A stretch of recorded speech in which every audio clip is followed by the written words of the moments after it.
I'm glad you're here. Thank you very much for joining me. I'm Mary with Mary Greeley News, and I think this is a very important video. So please stick with me. I'll try not to make it very long. Very few nuclear shelters remain here in the United States. I grew up in the 1950s with the threat of nuclear war because of the Cuban crisis, and many people built bomb shelters. This here is a sign that used to be outside my local bank after me pestering them about them, and the possibility there still could be a nuclear shelter there in the bottom of the bank. They said there wasn't. They removed the sign. I'm trying to zoom in to see what the capacity was, but really can't tell what it says. Our government has been lying to us, lying to everybody, that 90% pure uranium needs to be used to make a nuclear weapon. That is a big, fat lie. In truth, all you need is 20% pure, or even less, to make a nuclear weapon. It would be considered a fusion bomb. It's still a nuclear bomb. Here is an image of one of the first weapons. It was kind of like a gun, and this is the blast from that 20% fusion bomb. Gun-type fusion weapons are fusion-based nuclear weapons, whose design assembly their fusion material into a supercritical mass by the use of a gun. Long story short, let me show you an image. You take the hollow uranium bullet, let me try and pull this up, and fire it against the cylinder target. And so that's how they make the critical mass for the explosion. This was the method that they used to make the first atomic bomb. Nowadays, when you think about an atomic bomb, you think of the pit, the center, and then the outside of it explodes. The pit has to be 90% pure uranium. But with the gun type assembly, you don't need that. There is a diagram of the components. This would be the explosive at the end, and here would be the hollowed out uranium components. Here we have another image of these fusion type bombs. This was evidently a picture in 1944. It's called the plutonium gun type bomb called Thin Man. And we all know the effects when we dropped Little Boy there on Hiroshima. To develop the uranium to 20% is relatively easy. From 20% to get it to 90% pure, that's where it takes time. Iran is currently stockpiling 20% uranium. The gun method has been applied for nuclear artillery shells, since the simple design can be more easily engineered to withstand the rapid acceleration and G-force imparted by an artillery gun, and since the smaller diameter of the gun type design can be relatively easily fit into projectiles that then can be fired from existing artillery. This here is a test that the U.S. military did on May 25, 1953 at the Nevada test site.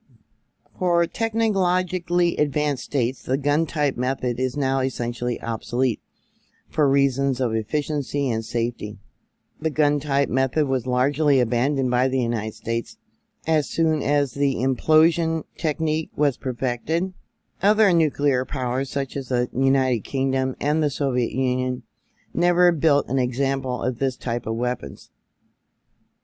South Africa built around 5 gun type weapons, but none of the more recent technical implosion type weapons.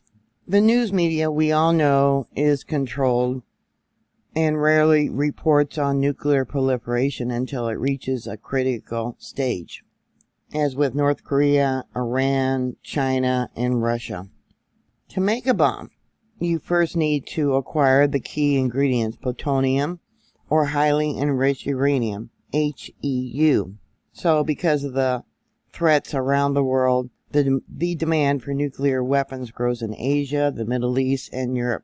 Saudi Arabia recently said that they may acquire nuclear weapons if Iran gets one. Poland has even recently asked for nuclear weapons to be placed in their country. And you would think that the U.S. government would do everything it could to clamp down on supply. Instead, recently, Joe Biden is actually doing the opposite by promoting commerce in weapon-usable nuclear material as a bargaining chip for other issues. President Biden is evidently funding U.S. companies like Okol, that's the only one that I know of right now, that want to reprocess used reactor fuel, and that's how plutonium is obtained in the first place, by separating it from nuclear waste. And then they want to deploy to share the fuel recycling technology on a global scale. Currently, only 2 countries have the ability to recycle reactor fuel. That would be France and Russia. Can you imagine what would happen with all these other countries suddenly being handed over the technology to do this? How many have heard about Bill Gates currently trying to get permission to build a fast nuclear reactors? These reactors were originally designed explicitly to increase supply of plutonium. The Biden administration is providing Bill Gates with $2 billion in subsidy to build these plants. One, I believe, he wants to do up there in Montana or possibly Wyoming. I don't remember. Biden is also pursuing construction of a civilian U.S. research reactor using weapon-grade HEU fuel for the first time since the 1960s. And also, the White House has agreed to export tons of weapon-grade uranium, an amount sufficient for hundreds of nuclear bombs, to fuel Australia's forthcoming SSN AUK U.S. nuclear-powered submarines. Can you imagine a nuclear-powered submarine built with weapon-grade power plant? Can you imagine what would happen if such a submarine were to explode?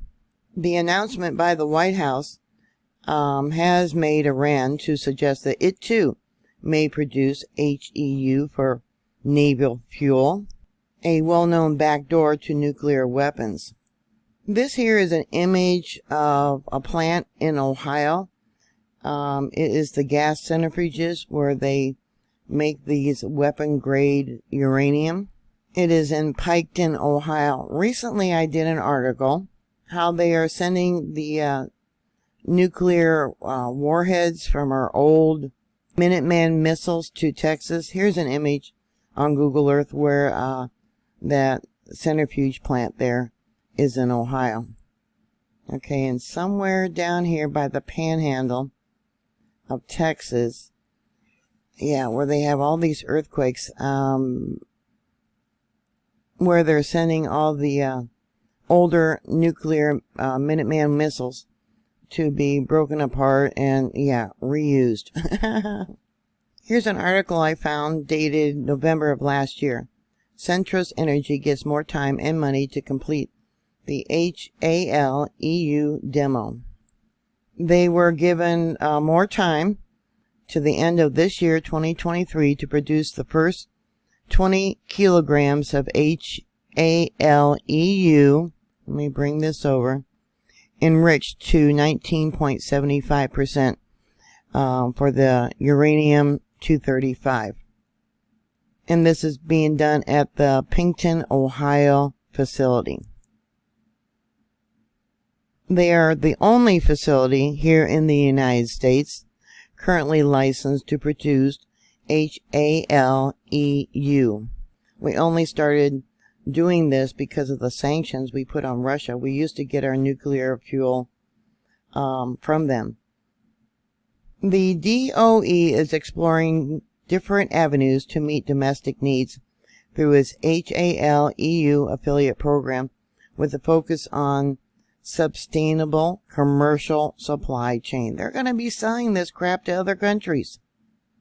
That includes using $700 million of earmarked funds in the Inflation Reduction Act to initiate a program of off-take contracts to stock a DOE-owned HALEU bank. Industry projections vary, but the DOE projects that more than 40 metric tons of HALEU will be needed before the end of the decade, with additional amounts required each year. The centrifuge technology used at the facility will be available for commercial deployment. Under the new contract, Centrex is to meet the demonstration requirement by enriching uranium hexafluoride gas to produce 20 kilograms of 19.75% enriched HALEU by December 31st of this year, 2023. Another article, now this is from February of this year. It says when the 16-machine Cascade begins operating inside the Piketon, Ohio American centrifuge plant, it will be the first U.S. technological-based enrichment plant to begin production in 70 years. Now here it says they're going to produce uranium up to 20% fissile uranium-235. This article here is from Ask a Scientist. Nuclear weapons typically use uranium enriched to 90% uranium-235. However, it is possible to build a nuclear bomb with much lower levels of uranium-235, perhaps as low as around 10%. The 20% uranium-235 threshold is the dividing line between low enriched uranium, LEU, and highly enriched uranium, HEU. 20% is the lowest enrichment that is considered practical for making a nuclear weapon because of the quantity of uranium needed, and the difficulty in turning it into a high-yield weapon increases sharply as the enrichment drops below 20%. The International Atomic Energy Agency considers HEU to be a direct-use material for nuclear weapons and applies much more stringent safeguards to its production and storage than LEU. But keep in mind, 20% is not a magical dividing line between weapon usable and non-weapon usable material.